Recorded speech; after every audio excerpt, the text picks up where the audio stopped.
विश्व प्रसिद्ध ख्वाजा मोइनुद्दीन चिश्ती की दरगाह में शिव मंदिर होने का दावा किया गया है। हिंदू पक्ष कोर्ट पहुंचा और कोर्ट ने याचिका यानी अर्जी स्वीकार कर ली है और इसी पर लेकर आया हूं ये चर्चा। मैं स्वप्निल पंचतंत्र में स्वागत है आप सभी का। हिंदू पक्ष ने कुछ सबूत रखे हैं। ये सबूत किसके पक्ष को मजबूत करते हैं, क्या आधार ठोस है? पक्षकारों को नोटिस जारी हुए हैं, अगली सुनवाई दिसंबर में होगी। मांग है कि पूजा पाठ का अधिकार दो।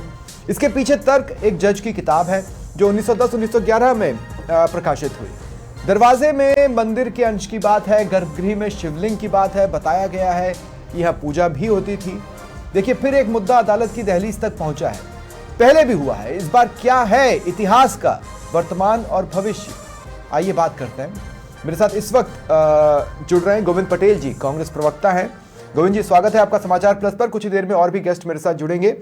गोविंद जी, मेरा बेसिक सवाल यह है कि इस पूरे घटनाक्रम पर, इस याचिका पर, कोर्ट ने जो याचिका स्वीकार कर ली है, इस पर कांग्रेस का स्टैंड क्या है, कांग्रेस का रिएक्शन क्या है? देखिए, मैं आपको बता देना चाहता हूं कि कांग्रेस पार्टी सभी धर्मों की और सभी जातियों की बात करती है। किसी व्यक्ति विशेष या व्यक्ति विशेष, जाति विशेष की बात नहीं करती। दूसरी चीज, कोर्ट का जो भी निर्णय है, क्योंकि वो एक संवैधानिक प्रक्रिया है, तो उसमें हमारी ओर से किसी तरह का कोई बयान देना या कुछ कहना मेरे हिसाब से गलत होगा। पहली दूसरी चीज, हमारी तो प्रदेशवासियों से, देशवासियों से यही अपील है कि कुछ भी हो, कैसे भी हो, लेकिन सौहार्द बना रहे। सौहार्द खराब नहीं होना चाहिए। पिछले दिनों जिस तरह से संभल में जो हो रहा है वो पूरा देश और प्रदेश देख रहा है। तो इस तरह की घटनाएं जो हो रही है, लेकिन गोविंद भाई, संभल में तो देखिए हो क्या गया है कि संभल में आग लगाने वाले आपके सहयोगी के तौर पर सामने आ रहे हैं। मैं आरोप नहीं लगा रहा हूं और न ही मैं ये कह रहा हूं, दोषारोपण कर रहा हूं। मैं आपको सिर्फ एक बात बता रहा हूं, जो चीजें सामने आई हैं उनमें से ये है कि भाई संभल में आग लगाने वालों में एक आपके सहयोगी भी हैं। खैर उस तरफ न जाएं, हम संभल साइड न जाएं और हम इधर राजस्थान में ही रुके हैं। तो मेरा कहना है कि इस पूरे घटनाक्रम में आपकी आस्था किस रूप से जुड़ी है? आपकी आस्था जुड़ी है या नहीं जुड़ी है? देखिए, आस्था की बात, सौहार्द खराब नहीं होना चाहिए, माहौल खराब नहीं होना चाहिए। और हम किस सदी में जी रहे हैं, मैं ये सोच रहा हूं इन सब चीजों को लेकर ना बात करें। हम तो बात करें प्रदेश की तरक्की, देश की तरक्की और देश के विकास की, शिक्षा की, चिकित्सा की, तो बेहतर रहे। मेरी तो यही मानना है। बाकी नहीं, मैं आपकी बात से पूरी तरह सहमत हूं गोविंद भाई। देखिए, मैं आपकी बात से पूरी तरह सहमत हूं जी। और मैं ये भी बता दूं कि मैं उस तरह का जर्नलिस्ट नहीं हूं जिस तरह के अमूमन लोग देखते हैं, और इसीलिए मैं इस डिबेट में भी चाहता हूं कि चिल्ला चोट ना करें। ये सभी के लिए अनकंफर्टेबल टॉपिक है, लेकिन हमारा नेशन कल्चर के आसपास है, फीलिंग्स के आसपास है, और ये अधिकार कॉन्स्टिट्यूशन ही हमें देता है गोविंद भाई। और इसीलिए अगर किसी की कोई फीलिंग है या किसी का कोई इमोशन है तो वो उसे एक्सप्रेस करता है। यहां पर एक एक्सप्रेशन सामने आया है। मैं यही कह रहा हूं कि कानून प्रणाली है। अगर कानून प्रणाली ने उसको किसी तरह से देखा है, कुछ वो उनके आदेश जारी हुए, तो हिंदुस्तान के कार्य प्रणाली पर सबको भरोसा है, न्यायपालिका पर भरोसा है। लेकिन फिर भी मैं यही कहूंगा कि सौहार्द और भाईचारा कायम रहना चाहिए। ठीक है। मेरे साथ बीजेपी प्रवक्ता नम्रता सिंह जी भी जुड़ चुकी हैं, और साथ ही मेरे साथ सैयद बाबर अशरफ साहब हैं, प्रधान सचिव हैं AIMM के। आप दोनों का भी मैं स्वागत करता हूं समाचार प्लस पर। नम्रता जी, मुझे बहुत अच्छे से याद है साल 2022 में RSS प्रमुख मोहन भागवत ने यह कहा कि राम मंदिर हो गया है, अब हमें हर मस्जिद के पीछे नहीं पड़ना है। ये मोहन भागवत जी ने कहा। मैं समझना चाहता हूं कि इस पर बीजेपी का क्या स्टैंड है। जो याचिका कोर्ट में गई है, बीजेपी क्या सोचती है, RSS क्या सोचती है, वो हमें पता है। जो याचिका कोर्ट में गई है, इसके लिए सभी से और हम सबको कोर्ट का जो कानून प्रक्रिया है उसके में सहभागी होना चाहिए। उसके अंदर उनके जो न्यायिक प्रक्रिया है हमारी, उस पर विश्वास करना चाहिए, क्योंकि सभी को सच जानने का अधिकार है। अगर कोई दावे पेश किए गए हैं जिस तरह से, तो अगर न्यायिक जांच हो रही है, आदेश आए, तो इसमें न्याय जांच में बुराई भी क्या है? नहीं, अगर जांच में सही बुराई होगा, जो नहीं है, दूसरा लेकिन दूसरा अब जैसे जो वर्शिप एक्ट्स हैं, तो जो भी प्रक्रिया हो रही है हमें उसका साथ देना चाहिए। नहीं, हमारी कानून व्यवस्था पर हमें पूरा यकीन करना चाहिए। नम्रता जी, अपने यहाँ जो वर्शिप एक्ट है, अपने नेशन में, अपनी कंट्री में, भारत में जो वर्शिप एक्ट है, जी उस वर्शिप एक्ट ने राम मंदिर को अलग रखा था और उसके अलावा जी बाकी सबको कवर कर लिया था, है ना। मैं जी कोर्ट के डिसीजन पर सवाल नहीं उठा रहा हूं, लेकिन मैं खुद भी ये समझना चाहता हूं कि वर्शिप एक्ट, एक तरफ वर्शिप एक्ट और दूसरी तरफ याचिका स्वीकार कर लिया जाना, इसमें बीजेपी खुद को कहां खड़ा करती है? देखिए, अगर आप जो वर्शिप एक्ट की बात कर रहे हैं, या तो सबसे पहले मैं आपके चैनल के माध्यम से बताना चाहूंगी कि जो कांग्रेस पार्टी थी, उन्होंने तुष्टीकरण की नीति के चलते और एक जाति विशेष को संतुष्ट करने के लिए उन्होंने कई हिंदुओं पर जो है कई ऐसे काले कानून बना दिए गए थे। तो अब जो भारतीय जनता पार्टी क्योंकि शीर्ष में भी बैठी है, राज्य में भी बैठी है, और यह जो सरकार है यह सच का साथ देती है, चाहे वह कोई भी जाति बिरादरी हो। ऐसा नहीं है कि सिर्फ हिंदुओं के लिए करा जाता है, न्यायिक प्रक्रिया पर भरोसा विश्वास करके किया जाता है। अब जैसे संभल में हुआ, आगजनी करी आपने गई, वर्शिप एक्ट को बदला नहीं है, इससे एक आम, अभी तक वर्शिप एक्ट में कोई संशोधन आपने किया नहीं है, तो वर्शिप एक्ट तो अभी भी चल रहा है। आम समझ में तो वर्शिप एक्ट ये है कि भाई जो भी धार्मिक स्थल है उनको उसी स्वरूप में रहने दिया जाए। लेकिन अगर कोई कोर्ट में याचिका के कोई संशय के आधार पर, किसी शक के आधार पर अगर डाली गई है, तो इसमें क्या हर्ज है अगर उसको जांच पूरा कर दिया जाए? तो अगर वह चीज सही होगी, तो जो भी न्याय का फैसला, कोर्ट का जो भी आदेश होगा, वो सर्वमान्य होगा, चाहे वह किसी भी पक्ष के ऊपर रखा जाए। तो इसमें हम सबको, या कोई भी जाति विशेष हो या कोई भी आम जनता हो, इसमें करना चाहिए। ऐसा नहीं होना चाहिए जैसे अगर हम बात करें तो बाबरी नामे के अंदर 3 उसकी साफ उसमें व्याख्यान करी गई है कि 3 मंदिरों को तोड़ा गया। साक्ष्य मिले है, संबल में हुआ है, संबल के अंदर तो कल की धाम का हमारे पुराणों के अंदर पूरा उल्लेख है, जैसे अयोध्या धाम के लिए था, अयोध्या मंदिर के लिए था। लेकिन अभी जो संबल में करा, आगजनी करी, पथराव करा, तो क्या सोचते हैं इस तरह की हरकतें करके आम जनता को परेशान करके, सबका हिसाब आम जनता पे होगा, हर चीज का न्याय होगा। अगर आज के भारत के अंदर इस तरह की हरकतें करेंगे तो इसका जो है परिणाम भुगतना पड़ेगा आपको, हमको। ठीक है नम्रता जी, मैं आगे भी आपके पास आऊंगा, मैं भी आगे भी आपके पास आऊंगा। सैयद बाबर अशरफ साहब, मैं आपके पास आ रहा हूं। इस पूरे घटनाक्रम को मुस्लिम समाज किस तौर पर देख रहा है?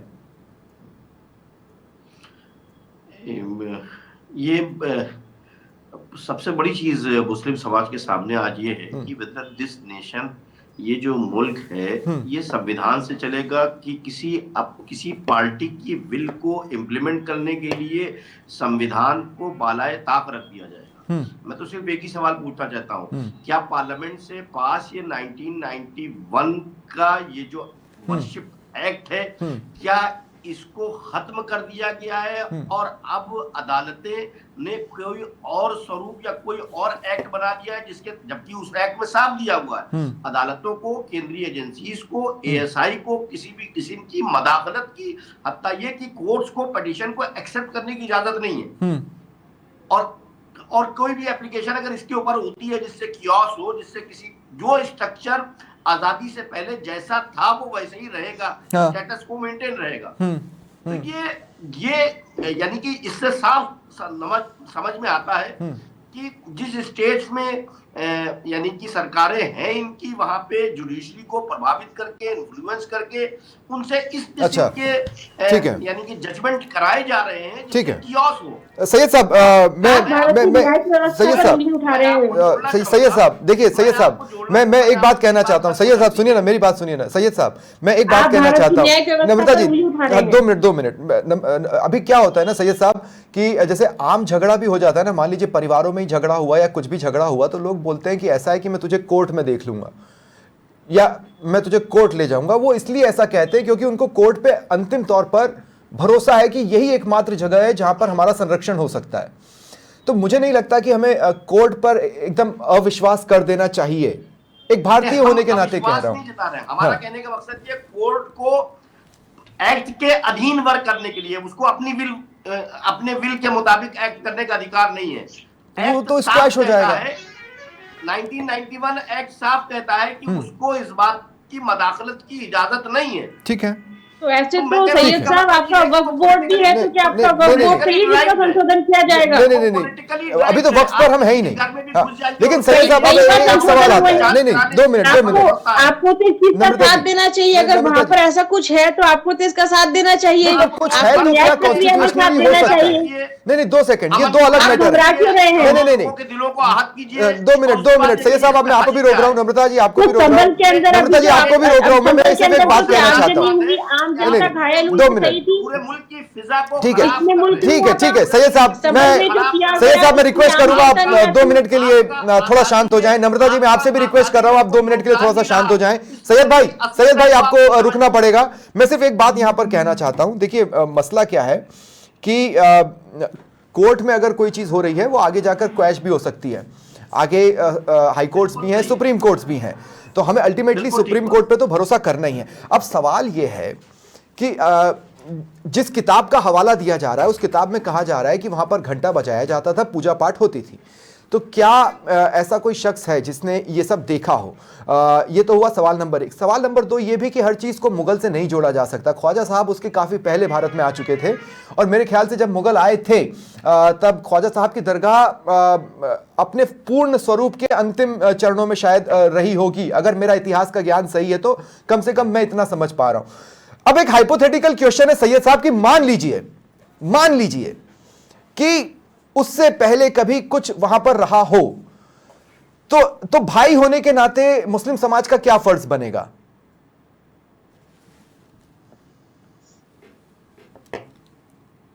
सैयद साहब आपसे मेरा सवाल है।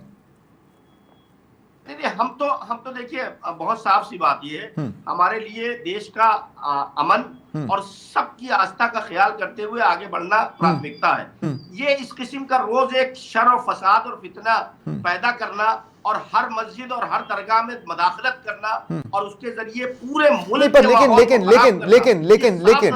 लेकिन सैयद साहब किसी मंसूबे के तहत ठीक है, काम हो रहा है। हाँ नहीं, लेकिन सैयद साहब एक गंभीर सवाल और है, एक गंभीर सवाल और है। देखिए मैं ये बताता हूं कि जब ख्वाजा साहब की दरगाह बनी तो कई राजा महाराजाओं ने भी वहां पर इबादत की है, वहां पर चादर पेश किया है, और यहां तक कि आजाद भारत के हर प्रधानमंत्री ने वहां पर चादर पेश की है। हाँ, लेकिन इससे एक सवाल खत्म नहीं हो जाता। वो सवाल सिर्फ और सिर्फ इतना सा है कि मान लीजिए कि कभी वहां पर मंदिर रहा हो या गर्भगृह में शिवलिंग रहा हो, तो अच्छा, दूसरा ये भी तो है, इस्लाम के हिसाब से दरगाह की कोई वैल्यू नहीं है। आप समझ रहे हैं मेरी बात? आप गलत बोल रहे हैं। तो क्या है सही क्या है? आप गलत बोल रहे हैं। सही क्या है? क्यों नहीं दरगाह की वैल्यू है कि आका सल्लल्लाहु अलैहि वसल्लम का रोजा दरगाह है। अच्छा, क्या नाम है, मौला अली का रोजा दरगाह है, हज़रत इमाम हुसैन का रोजा दरगाह है, ठीक है, हज़रत इमाम अली रज़ा अलैहिस्सलाम का रोजा दरगाह है, गौस पाक का रोजा दरगाह है। नहीं, मुझे लगा था कि इबादत सीधे ऊपर वाले की होगी, कोई मिडिल मैन की जगह नहीं होती, और दरगाह बेसिकली उस मिडिल मैन की जगह ही फिल कर रहा होता है। हम लोग तवस्सुल के कायल हैं, जो अल्लाह के महबूब बंदे हैं उनके तवस्सुल ठीक है, ठीक है, ठीक है, और इन स्थानों पे हाँ, तो फिर दोनों तरफ से आस्थाएं, ठीक है, ठीक है, बात जानना चाहूंगी। हाँ नम्रता जी क्या बोल रही हैं? तो आपसे एक बात जानना चाहूंगी कि आपने भी कहा कि दरगाह जरूरी है, ये सब कुछ जरूरी है, हर धर्म हमारे लिए मान्य है, हर धर्म के ऊपर हम नमन करते हैं, लेकिन एक बात बताइए, अगर जांच के आदेश आए तो जांच ही तो कर रहे हैं अभी, उसमें इतना घबराने की क्या बात है? अभी तो नोटिस दिया गया है, अभी जांच शुरू नहीं हुई है। सबल में जो आम जनता के साथ किया गया, क्या इस पर आपके धर्म में बैन नहीं है? ठीक है, क्या वो आपके धर्म में सही है होना? ठीक है, जांच आदेश पर आपका इतना एक्शन करना सही है? अभी जांच के तो आदेश आए हैं। नहीं, मैं आप दोनों को रोक रहा हूँ, मेरे साथ मुस्लिम स्कॉलर कलीम अहमद साहब भी हैं, जाने माने वकील हैं। नम्रता जी 2 मिनट रुकिए प्लीज, नम्रता जी रुक जाइए, सैयद भाई आप भी रुक जाइए। मेरे साथ एडवोकेट कलीम अहमद खान जुड़ चुके हैं, मुस्लिम स्कॉलर हैं। कलीम भाई स्वागत है आपका समाचार प्लस पर। कलीम भाई, इस पूरे घटनाक्रम पर या इस पूरे उस पर, एक तरफ हिंदू वर्शिप एक्ट जो क्लियरली हमें बताता है कि क्या हो सकता है क्या नहीं हो सकता, और दूसरी तरफ हम कोर्ट के डिसीजन को देखते हैं, हम उसकी स्क्रूटनी तो नहीं कर सकते, लेकिन क्या ये चौंकाता है? देखिए, कोर्ट का जो प्रोसीजर जो एडॉप्ट किया जाता है, ये सिविल कोर्ट है, और सिविल कोर्ट जो है सिविल प्रोसीजर कोर्ट से गवर्न की जाती है। तो सिविल प्रोसीजर कोर्ट के अंदर जो लर्नेड मजिस्ट्रेट वहाँ बैठते हैं और सबसे पहले कोई दावा कोई भी व्यक्ति लेके आता है तो उस दावे को फर्स्ट एंड फॉरमोस्ट ये देखना होता है कि ये किसी भी जो प्रेजेंट एनफोर्समेंट जो लॉ है उससे कहीं ये बाढ़ तो नहीं हो रहा है। सबसे पहली चीज़ ये देखनी होती है और उसके तहत जब कोई चीज़ लेके आई जाती है और अगर मान लो किसी एक्ट में वो बाढ़ हो रहा है कि भाई बाढ़ बाय सिविल कोर्ट है, जैसे कि वक्फ के मैटर्स होते हैं उसमें साफ लिखा हुआ है सेक्शन भी उसमें प्रोवाइडेड है कि साहब ये जो मैटर है ये बाढ़ बाय सिविल कोर्ट होगा, सिविल कोर्ट में ये नहीं जाएगा। रेवेन्यू से रिलेटेड मैटर होंगे रेवेन्यू कोर्ट में ही जाएंगे, वो सिविल कोर्ट में नहीं जाएंगे। इसी तरह से ये जो मैटर है ये मस्जिदों के और मंदिरों के गुरुद्वारों के जो धार्मिक स्थल हैं हिंदुस्तान में पाए जाने वाले जितनी भी प्रकार के दरगाह भी उसमें शामिल होती है, आस्थानी भी आते हैं उसमें, तो ये तमाम वो जगह जहाँ पर पे पब्लिक का अकीदा है, पब्लिक की आस्था है कि साहब हम इस जगह पे जाके मतलब हमारा कुछ एक आस्थिक तौर से हम इसके नमन करेंगे, जाके इबादत करेंगे, जो भी अंदाज से वो कर सकते हैं वो करेंगे। तो उस सब बातों को देखते हुए हिंदुस्तान के पार्टीशन के बाद में 1991 उसका प्लेसेस ऑफ वर्शिप एक्ट 1991 ये पास किया गया पार्लियामेंट में, बहुत लंबी डिस्कस के बाद पास हुआ है और उसके बाद में एनफोर्समेंट में आ गया। एनफोर्समेंट में आने के जिसमें राम मंदिर को अलग रखा गया था। जस्ट उसमें ये लिखा सबसे पहले होता है कि जब एक्ट पारित किया जाता है, एक्ट पास होता है तो उसका एम और ऑब्जेक्ट ये सबसे पहले ऊपर ऊपर लिखा जाता है जिसको हम भूमिका बोल सकते हैं, तो वो चीज लिखी है। तो उस वक्त इसी एक्ट में 1991 का जो एक्ट है प्लेस ऑफ वर्शिप एक्ट, इसमें पहले प्रीएम्बल जो इसका है उसी में लिख दिया गया है कि ये जो चीजें हैं ये 15 अगस्त 1947 के बाद जो भी है जो एग्जिस्टेंस जहाँ कर रही है, जिस हालत में कर रही है, जिस पोजीशन पे जो खड़ी हैं वो एज इट इज रहेंगी। 15 अगस्त 1947 के पहले जो कुछ रहा होगा, चाहे वो किसी भी आस्था का प्रतीक भी हो या नहीं भी हो, जो भी रहा उससे हमको कोई बहस नहीं होगी, लेकिन ये हमारी एक डेडलाइन होगी। ठीक है, 15 अगस्त 47 के बाद से जो भी चीजें होंगी ये हम इसको एज इट इज रखेंगे। एक चीज तो ये हो गई। इसी वाले एक्ट में सेक्शन 3 और 4 है। 3 में तो साफ बाढ़ किया गया है कि साहब बाढ़ है किसी भी सिविल। लेकिन अब एक बात बताइए, कोर्ट में जिस किताब में कोर्ट में जिस किताब को सबमिट किया गया है, जस्ट भाई एक मैं बात वाज़ेह कर दूं कि मैं कोर्ट तक ही आ रहा हूं। जब 1991 के इस एक्ट में ये वाली बात लिख दी गई है कि बाढ़ बाई सिविल कोर्ट है ये, तो सिविल कोर्ट को उसी सेक्शन 3 के अकॉर्डिंग अपने प्राइमा फेसी जैसे फर्स्ट राउंड में केस आया था उस वक्त उसकी लाइट में उसको देखना चाहिए था और देखने के बाद में उसको वहां पे उसको डिसमिस करना चाहिए था फर्स्ट राउंड में ही। एक चीज। दूसरी बात, हम जज पर सवाल खड़े कर रहे हैं। बिल्कुल, जुडिशरी के प्रोसीजर पे मैं सवाल खड़ा कर सकता हूं। क्यों कि प्रोसीजर में अगर आप इरेगुलरिटी करेंगे तो जाहिर सी बात है उसके लिए ठीक है, ये अलग बात है कि हम उसके लिए अलग रेमेडिएबल कर सकते हैं। हम हाई कोर्ट जा सकते हैं, सुपीरियर कोर्ट जा सकते हैं, लेकिन प्राइमा फेसी यहाँ पे जो हालात हैं, कोर्ट की एक ड्यूटीज में एक ड्यूटी बड़ी ये भी मानी जाती है कि पब्लिक ट्रैंक्विलिटी जो है उसको भी वो मद्देनजर। एक सवाल ये है कि जिस किताब की बात हो रही है जी, क्या वो किताब एज एन एविडेंस सबमिसिबल होता है कोर्ट में? नहीं, ये वाली बात बिल्कुल, जो बुक्स लिखी गई हैं, जो बुक्स प्रिंटेड हो गई हैं, वो सारी की सारी एडमिसिबल एविडेंस में होती है। लेकिन कब? जबकि वो दावा वहां पे चलने लायक हो, उसके बाद में एविडेंस हो गया ना लीक करने का नहीं, याचिका स्वीकार करने के बाद बिल्कुल इससे मैं मजिस्ट्रेट महोदय जो भी हैं, आप मैं उनके सामने सवाल उठाना ही चाहूंगा।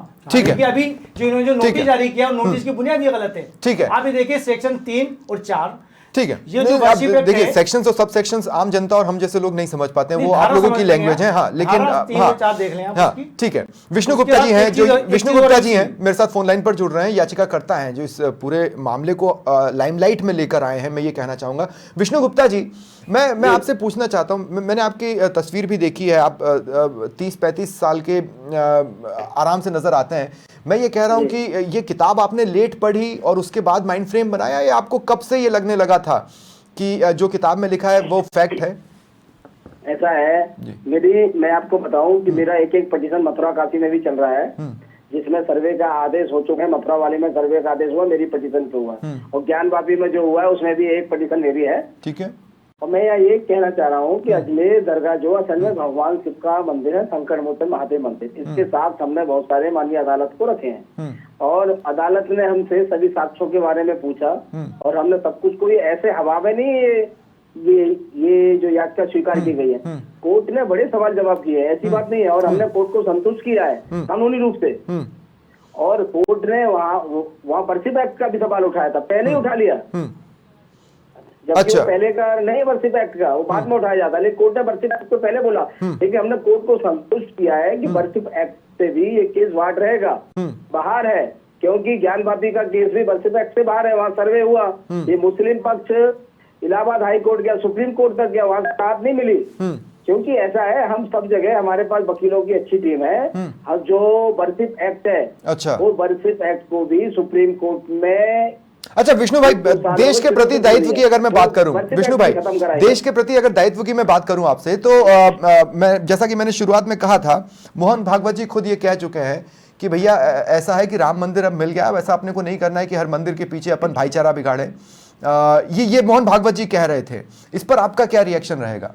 सर, मोहन भागवत जी की बात का सम्मान करते हैं, और मोहन भागवत जी ने जो बोला बहुत अच्छा बोला है। लेकिन मोहन भागवत जी ने ये नहीं बोला कि आप अपने फंडामेंटल राइट का इस्तेमाल ना करें, आप कोर्ट भी ना जाएं। मोहन भागवत जी ने बोला जैसे राम मंदिर का आंदोलन हुआ, उस प्रकार से आंदोलन करने की जरूरत नहीं है, ठीक है, आंदोलन से कुछ नहीं होने वाला, ठीक है, प्यार मोहब्बत से हो जाए। तो हम कानूनी रूप से जा रहे हैं भाई, कानून ने हमें प्रावधान दिया है, हम कोर्ट जा सकते हैं। अच्छा, एक रिएक्शन विष्णु भाई, एक रिएक्शन मैं आपसे और लूंगा। जिस किताब को आपने पढ़ा है या जिस किताब को आप लाइमलाइट में लेकर आए हैं, वो किताब एक रिटायर्ड जज ने लिखी, जो कि हिस्टोरियन नहीं थे, जहां तक मेरी रिसर्च कहती है, वो एक हिस्टोरियन नहीं थे, और उनकी किताब की लैंग्वेज कुछ इस तरह की है कि ऐसा लगता है या ऐसा प्रतीत होता है जैसे सेंटेंसेस थे जितने मैंने पढ़े हैं के हिसाब से।